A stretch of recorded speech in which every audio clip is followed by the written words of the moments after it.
To lock elements in Canva, this is a design I'm working on and it has various elements in them.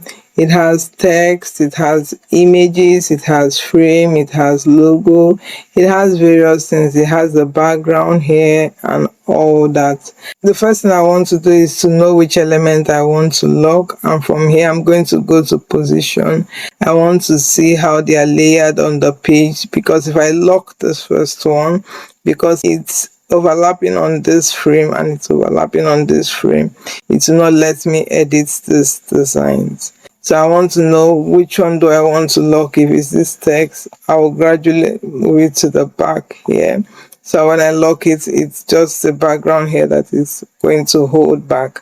And once I have achieved what I want to lock and I've positioned it properly, the next thing I want to do is to look at this options that came up, because when you click an element, there's an option that comes up here and there's also an option that comes up here.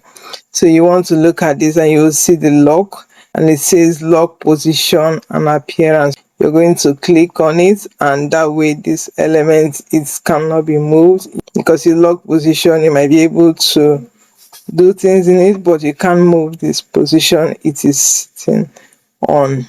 If I click again on it, it means I've locked it. I can't even edit this time. So the first one was to lock position, and this pen icon means that I can still edit. You see now, if I click, I'm able to highlight an element and write something else.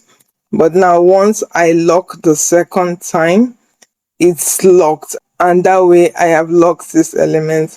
Whatever I'm doing around this will not be affected. This element will be seated here where it's sitting on my design.